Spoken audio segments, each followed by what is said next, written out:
Hi friends, ಎಲ್ರಿಗೂ ನಮಸ್ತೆ. Welcome back to my channel. ನಾನು ಅರ್ಪಿತಾ. ಎಲ್ಲರೂ ಹೇಗಿದ್ದೀರಾ? ಅಯ್ಯೋಪ್ ಎಲ್ಲರೂ ಚೆನ್ನಾಗಿದ್ದೀರಾ ಅಂತ ಭಾವಿಸ್ತಾ ನನ್ನ ಮತ್ತೊಂದು ದಿನದ ವಿಡಿಯೋಗೆ ಎಲ್ರಿಗೂ ಸ್ವಾಗತ. ಏನಿಲ್ಲ, ಮನೆ ಸ್ವಲ್ಪ ಕ್ಲೀನ್ ಮಾಡ್ಕೊಳ್ಳೋಣ ಅಂತ ಹೇಳ್ಬಿಟ್ಟು ಮಾಡ್ಕೊತಾ ಇದ್ದೀನಿ. ಪಾತ್ರೆ ಎಲ್ಲ ಸ್ವಲ್ಪ ತೊಳ್ಕೊಂಡು, ಹಂಗೇ ಜಾಸ್ತಿ ಧೂಳು ಇರಲಿಲ್ಲ. ಎಲ್ಲ ಮಾಮೂಲಿ ಚೀಲ ಕಟ್ ಮಾಡಿದ್ರೆ ಅಷ್ಟು ಧೂಳು ಆಗಲ್ಲ. ಆದರೂ ಒಂದು ಸ್ವಲ್ಪ ತೊಳೆಯೋಣ ಅಂತ ಹೇಳ್ಬಿಟ್ಟು ಎಲ್ಲ ಗುಡ್ಡೆ ಹಾಕೊಂಡಿದ್ದೆ. ನನ್ನ ಮಗ ಒಂದು ಸ್ವಲ್ಪ ತೊಳಿತೀನಿ ಅಂತ ತೊಳ್ದ, ಚಿಕ್ಕವನು ತಗೋಗಿ ಮಡಗ್ತಾಯಿದ್ದೆ. ಇನ್ನಿಬ್ಬರು ತ್ಯಾವ ಮಾಡ್ಕೊತಾನೆ, ಮೊದಲೇ ಜ್ವರ ಈಗ ಎದ್ದವನೆ ಅಂತ ಹೇಳ್ಬಿಟ್ಟು ಅವನ್ನ ತೊಳೆದಿಂದ ಈ ಕಡೆ ಕಳಿಸ್ಬಿಟ್ಟು ನಾನು ತೊಳೆದು ಬೆಳಗ್ಗೆ ಕೊಡ್ತಾಯಿದ್ದೆ. ಇಬ್ಬರು ಸೇರ್ಕೊಂಡು ದಬ್ಬಾಕ್ತಾಯಿದ್ರು. ನಾನು ಇದೇ ವಿಷಯಕ್ಕೆ ಹೆಣ್ಮಕ್ಳಿಲ್ಲ ಅನ್ನೋಕೆ ಕೊರಗಿಲ್ಲ ಅಂತ ಹೇಳಿದ್ದು. ಅದೇನೋ ಗೊತ್ತಿಲ್ಲ, ನಾನು ಏನು ಮಾಡ್ತಾಯಿರ್ತೀನೋ ಅಲ್ಲಿ ಜಾಸ್ತಿ ಅಟ್ಯಾಚ್. ಮಕ್ಕಳನ್ನೇ ಹಂಗೆ ತಾಯಿಗೆ ಅಟ್ಯಾಚ್ ಆಗ್ತಾರೆ. ಇವಾಗ ಚಿಕ್ಕವರಿದ್ದಾಗ ಆಗ್ತಾರೆ, ದೊಡ್ಡವರಾದ್ಮೇಲೆ ಏನೋ ಗೊತ್ತಿಲ್ಲ. ಇನ್ನು ಜಾಸ್ತಿ ಲೆಂತ್ ಆಗೋದು ಬೇಡ ಅಂತ ಹೇಳ್ಬಿಟ್ಟು ಅಷ್ಟು ಇದು ಮಾಡಿದೆ ಅಷ್ಟೇ. ಇನ್ನು ಆವತ್ತು ವೀಡಿಯೋ ಕಂಟಿನ್ಯೂ ಮಾಡೋಕ್ಕಾಗಲಿಲ್ಲ. ಇನ್ನು ಬೇರೆ ಅದು ತೊಳೆದೆ, ತಿರ್ಗಾ ಒರೆಸಿ ಎಲ್ಲ ಚೀಲಕ್ಕೆ ಕಟ್ಟಿ ಮಡಗಿಡೋದು, ತಿರ್ಗಾ ಅಲ್ಲಿ ಮೇಲೆ ಇದೆಲ್ಲ ಒರೆಸ್ಕೊಳ್ಳೋದು, ಸೋಕೇಸು, ಚೇರು. ಜಾಸ್ತಿ ನಮ್ಮ ಮನೆಯಲ್ಲೇ ಐಟಮ್ ಇಲ್ಲ, ಇರೋಷ್ಟು ಇದು ಬಾಗಿಲು ತೋರಣ ಅದು ಇದು ಎಲ್ಲ ತೊಳೆದು ಎಲ್ಲ ಇದು ಮಾಡಿದೆ. ಅವತ್ತು ಕಂಟಿನ್ಯೂ ಮಾಡೋಕ್ಕಾಗಲಿಲ್ಲ. ಇನ್ನು ನೆಕ್ಸ್ಟ್ ದಿನದ ವೀಡಿಯೋ. ಇನ್ನು ಸ್ವಲ್ಪ ನಮ್ಮ ಮಗನ್ನ ಹೊರ್ಗಡೆ ಕರ್ಕೊಂಡೋಗಿದ್ದೆ. ಅಲ್ಲೊಂದು ಸ್ವಲ್ಪ ಹೊತ್ತು ಕಾರಲ್ಲಿ ಓಡಿಸ್ತಾ ಆಟ ಆಡ್ದೆ ಅಂತ ಹೇಳ್ಬಿಟ್ಟು. ಇನ್ನು ನಾನೊಂದು ಸ್ವಲ್ಪ ಬಂದು ಪೂಜೆ ಗೀಜೆ ಎಲ್ಲ ಮುಗಿಸ್ಕೊಂಡು ಸ್ವಲ್ಪ ಹೂವು ಇತ್ತು ಅಂತ ಕಟ್ಟೋಣ ಅಂತ ಕೂತ್ಕೊಂಡಿದ್ದೆ. ನನ್ನ ಮಗ ಮಾಮೂಲಿ ಈ ಥರ ಮುದ್ದು ಮಾಡ್ತಾರಲ್ಲ ಆ ಥರ ಕೆನ್ನೆ ಇಟ್ಕೊಂಡು ಇದು ಮಾಡ್ತಾಯಿದ್ದ. ಹೂವನೂ ಅಷ್ಟೇ, ಬೇಡ ಬಿಡು ಅಂತ ಹೇಳಿದ್ರು ನಾನು ಮಾಡಿಸ್ತೀನಿ ಅಂದ್ಕೊಂಡು, ಇದು ಆಸೆ ಅಲ್ವ ಮಕ್ಳಿಗೆ, ಹಂಗಾಗಿ ಇನ್ನು ನಾನು ಅವನಿಗೆ ಮಾಡಿಸ್ತೀನಿ, ತೋರಿಸ್ತೀನಿ ನೋಡು ಈ ಥರ ಅಂತ ಹೇಳ್ಬಿಟ್ಟು ಅವನಿಗೊಂದು ಸ್ವಲ್ಪ ತೋರಿಸ್ದೆ. ಜಾಸ್ತಿ ಕಟ್ ಮಾಡಿಬಿಟ್ಟಿದ್ದೀನಿ ವೀಡಿಯೋನ, ಜಾಸ್ತಿ ಲೆಂತ್ ಆದರೆ ನೋಡೋಕ್ಕೆ ಬೇಜಾರಾಗುತ್ತೆ ಅಂತ ಹೇಳ್ಬಿಟ್ಟು. ಇನ್ನು ನಾನು ಸ್ವಲ್ಪ ಹೂವು ಕಟ್ಕೊಂಡು ಅವನ ಜೊತೆ ಆಟ ಆಡ್ಕೊಂಡು ಇದು ಮಾಡ್ತಾಯಿದ್ದೀನಿ. ಇನ್ನು ಅವನಿಗೊಂದು ಆಸೆ, ಹೋಗಿದ್ರು ಹೋಗಿ ಕಿತ್ತಿ ತರ್ಸಾಕ್ಬಿಡೋದು, ಕೂದಲು ಎಳಿಯೋದು ಎಲ್ಲ ಮಾಡ್ತಾಯಿದ್ದ. ಅದಕ್ಕೆ ಅವ್ನಿಗೊಂದು ಸ್ವಲ್ಪ ಮಡಿಸಿ ಈ ಥರ ತೋರಿಸ್ತಾಯಿದ್ದೆ. ನಾನು ಮಾಡಿಸ್ಬಿಟ್ಟೆ ಅಂದ್ಬಿಟ್ಟು ಕ್ಲ್ಯಾಪ್ ಹೊಡಿಯೋಕ್ಕೆ ಅಂತ ಹೇಳ್ಬಿಟ್ಟು ಕ್ಲ್ಯಾಪ್ ಹೊಡಿತಾ ಇದ್ದೇನೆ. ನನಗೂ ಕಟ್ಟಾಯಿತು ಹೂವನ ನೋಡಿ, ಇಷ್ಟು ಕಟ್ಟಿದ್ದೀನಿ. ಇದು ಇನ್ನೂ ಒತ್ತಾಗಿ ಕಟ್ತಾರೆ, ಜೊತೆಗೆ ಇದು 2 ಕಟ್ಟಿದ್ದೀನಿ ನಾನು.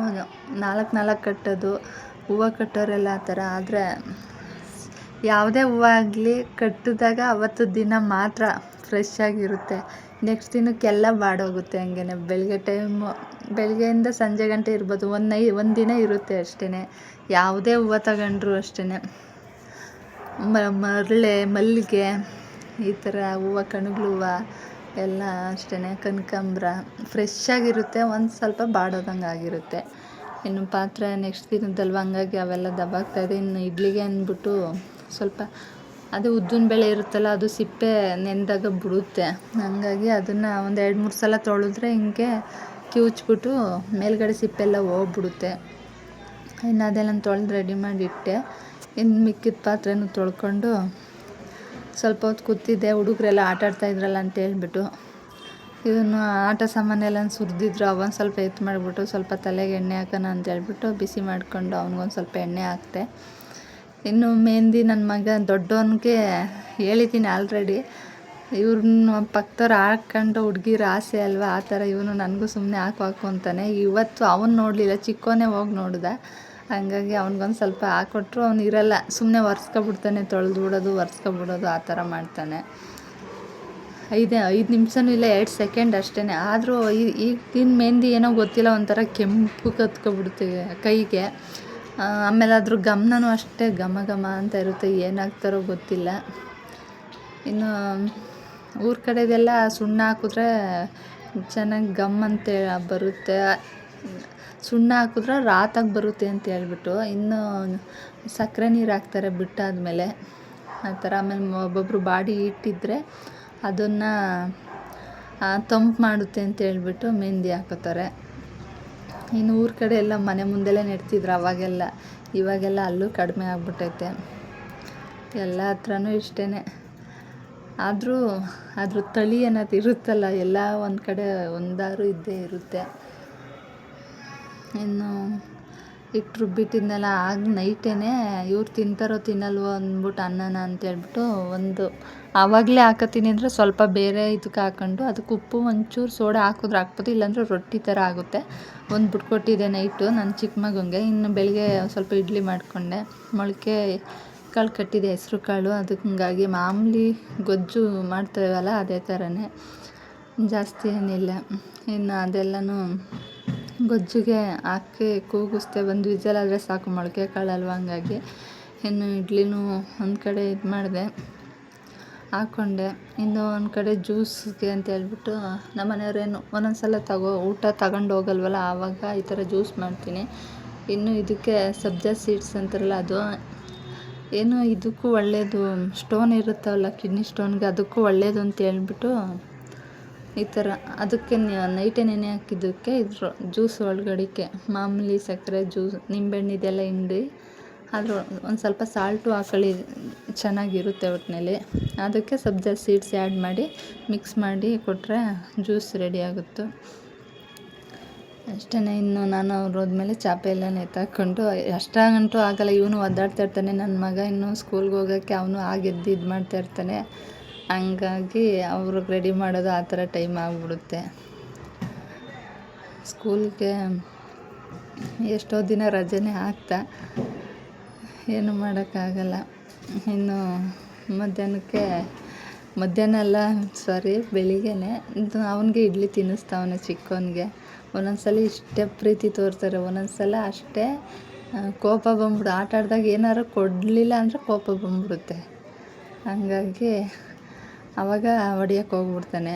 ಅವನು ಅಷ್ಟೇ, ಅವನು ಕೊಡಲಿಲ್ಲ, ಚಿಕ್ಕವನು ಅಷ್ಟೇ, ಕೊಡಲಿಲ್ಲ ಅಂದರೆ ಇವನು ಹೋಗಿ ಹೊಡಿಯೋಕ್ಕೆ ಹೋಗ್ಬಿಡ್ತಾನೆ. ಇನ್ನು ತಿಂಡಿ ಎಲ್ಲ ಮುಗಿಸ್ಕೊಂಡು ಅವರೇನೋ ಒಂದು ಸ್ವಲ್ಪ ಇದು ನೋಡ್ತಾಯಿದ್ರು, ಕೆಲಸದ ಕಡೆಯವ್ರದ್ದು ಫೋನ್ ಬಂತು ಅಂತ ಹೇಳ್ಬಿಟ್ಟು. ನನ್ನ ಮಗ ಜ್ಯೂಸ್ ಕೊಡ್ತಾಯಿದ್ದಾನೆ ಚಿಕ್ಕವನು. ನಾನು ಬರ್ತೀನಿ ಅಂದ್ಕೊಂಡು, ಅದಕ್ಕೆ ಪ್ಲೇನ್ ಕಿಸ್ ಕೊಡಪ್ಪ, ಹೆಂಗೆ ಕೊಡೋದು ಅಂತ ಹೇಳ್ತಾಯಿದ್ದೀನಿ. ಇನ್ನು ಸ್ವಲ್ಪ ಹೊತ್ತು ಹೋದ್ಮೇಲೆ ಅಳ್ತಾನಲ್ಲ ಅಂತ ಹೇಳ್ಬಿಟ್ಟು ಹೊರಗಡೆ ಟೆರೆಸಲ್ಲಿ ಆಟಾಡ್ಸೋಣ ಅಂತ ಹೇಳ್ಬಿಟ್ಟು ಆಟಾಡ್ಸೋಕೆ ಹೋದೆ. ಇನ್ನು ಸ್ವಲ್ಪ ಸೈಕಲೆಲ್ಲ ರೌಂಡ್ ಹೊಡೆದು ಸುಸ್ತಾಯ್ತಾರಲ್ಲ, ಆವಾಗ ಸುಮ್ಮನೆ ಮನೆ ಒಳಗಡೆ ಸುಮ್ಮನೆ ಆಯ್ತಾರೆ. ಆಮೇಲೆ ಸ್ವಲ್ಪ ಹೊತ್ತು ಆಟ ಆಡಿದ್ಮೇಲೆ ಅವ್ರಿಗೂ ಸಮಾಧಾನ ಆಗುತ್ತೆ. ಒಂದಾದ್ಮೇಲೆ ಒಂದು ಏನಾದ್ರು ಅವ್ರ ಮೈಂಡ್ ಡೈವರ್ಟ್ ಮಾಡೋಕ್ಕೆ ಸಲುವಾಗಿ ಏನಾದ್ರು ಮಾಡೋದು. ಇನ್ನು ಕಲರ್ ಚಾಕ್ ಪೀಸ್ ಇತ್ತಲ್ಲ, ಅದೊಂದು ಅಡ್ವರ್ಟೈಜ್, ಅದರಲ್ಲಿ ಇದು ಮಾಡ್ತಾಯಿದ್ದ ಬರೆಯೋಕ್ಕೆ ಅಂತ ಹೇಳ್ಬಿಟ್ಟು ಒಂದಾದ್ಮೇಲೆ ಒಂದು ಇದು ಮಾಡ್ತಾಯಿದ್ದೆ ಕಲರ್ಸಲ್ಲಿ. ಇನ್ನು ಒಂದು ಸ್ವಲ್ಪ ಈ ಪಾತ್ರೆ ತೊಳ್ಕೊಳ್ಳೋಣ, ಅಡುಗೆ ಮನೇದು ಬಾಗಿಸೋದು ಅಂತ ಎಲ್ಲ ಸುರಿದು ಇಟ್ಬಿಟ್ಟು ಇದನ್ನು ಕ್ಲೀನ್ ಮಾಡ್ಕೊತಾ ಇದ್ದೀನಿ. ಒಂದೇ ದಿನ ಅಂತೂ ಮಾಡೋಕ್ಕಾಗಲ್ಲ ಅಂದರೆ ಇವ್ರದ್ದು ಹೆಂಗೆ ಆಡ್ತಾಯಿರ್ತಾರೋ ಏನು ಮಾಡ್ತಾಯಿರ್ತಾರೋ ಅಂತ ಇವ್ರನ್ನೂ ನೋಡ್ಕೊಂಡು ಮಾಡಬೇಕಲ್ಲ. ಹಂಗಾಗಿ ಸ್ವಲ್ಪ ನನಗೆ ಕೈಲಾಗೋಷ್ಟು ಮಾಡ್ಕೊತಾ ಇದ್ದೀನಿ. ಅದೇ ಹೇಳಿದ್ನ, ನಮ್ಮ ಮನೇನು ಜಾಸ್ತಿ ಐಟಮ್ ಇಲ್ಲ, ಇರೋ ಕಡಿಮೆ ಐಟಮ್ ಮೇಲೆ ನಮಗೆ ಬೇಕಾದಂಥದ್ದು ಐಟಮ್ಗಳು. ಹಂಗಾಗಿ ಸ್ವಲ್ಪನೇ ನಾವು ಕ್ಲೀನ್ ಮಾಡ್ಕೊಂಡೆ. ಇನ್ನು ಬಾಕ್ಸೆಲ್ಲನೂ ತೆಗೆದ್ಬಿಟ್ಟೆ, ತೊಳೆದ್ಬಿಟ್ಟೆ. ಇನ್ನು ಸ್ವಲ್ಪ ಇರೋದೆಲ್ಲ ನಾವು ಬಟ್ಲಿಗೆ ಹಾಕ್ಕೊಂಡು, ಇನ್ನು ಜೀರಿಗೆ ಮೆಣಸು ಎಲ್ಲನೂ ಅಷ್ಟೇ ತೊಳೆದ್ಬಿಟ್ಟು ದಬಾಕಿದ್ರು ಬಿಸಿಲು ಕಡಿಮೆ ಆದ್ದರಿಂದ ಬೇಗ ಒಣಗಲ್ಲ. ಹಂಗಾಗಿ ಇನ್ನು ಬಿಟ್ಕೊಂಡೆ ಕೂತ್ಕೊಂಡ್ರೆ ಇವ್ರು ಸುಮ್ಮನಿರಲ್ಲ. ಅದಕ್ಕೆ ಒರೆಸ್ಬಿಟ್ಟು ಅದ್ರ ಜಾಗಕ್ಕೆ ಸೇರಿಸ್ಬಿಟ್ರೆ ಆಮೇಲೆ ಇವ್ರ ಪಾಡಿಗೆ ಇವ್ರು ಆಟ ಆಡ್ತಾರೆ ಅಂತ ಹೇಳ್ಬಿಟ್ಟು ಎಲ್ಲನೂ ಒರೆಸ್ಬಿಟ್ಟು ಅದಕ್ಕೇನೇನು ಸಾಮಾನು ತುಂಬಬೇಕು, ಇದಕ್ಕೆ ಮಾಮೂಲಿ ಪಲಾವ್ದು ಎಲೆ, ಆಮೇಲೆ ಕಡ್ಡಿದು, ಲವಂಗದ್ದು ಮತ್ತು ಏಲಕ್ಕಿ ಈ ಥರ ಇರೋದನ್ನೆಲ್ಲ ಇದಕ್ಕೆ ತುಂಬ್ಕೊಂಡಿದ್ದೀನಿ. ನಾವೆಲ್ಲನೂ ಮಾಡಿಕೊಂಡು ಇವತ್ತು ಇದನ್ನು ಮಾಡಿದೆ. ಈ ವಿಡಿಯೋ ಇಷ್ಟ ಆಗಿದ್ದರೆ ಒಂದು ಲೈಕ್ ಮಾಡಿ. ಯಾರೆಲ್ಲ ನೋಡ್ತಾ ಇದ್ದೀರೋ ಅವ್ರಿಗೆಲ್ಲ ತುಂಬ ಥ್ಯಾಂಕ್ಸ್ ಅಂತ ಹೇಳ್ತೀನಿ. ಇಷ್ಟ ಆಗಿದ್ದವ್ರು ಲೈಕ್ ಮಾಡಿ. ಅಷ್ಟೇ, ಇವತ್ತಿನ ವಿಡಿಯೋ ಇಲ್ಲಿಗೆ ಮುಗಿಸ್ತಾ ಇದ್ದೀನಿ. ಇನ್ನು ನೆಕ್ಸ್ಟ್ ದಿನ ಏನು ಮಾಡಿದೆ ಅಂತ ಇನ್ನೊಂದು ವಿಡಿಯೋದಲ್ಲಿ ಸಿಗ್ತೀನಿ. ಎಲ್ರಿಗೂ ಥ್ಯಾಂಕ್ ಯು, ಬಾಯ್.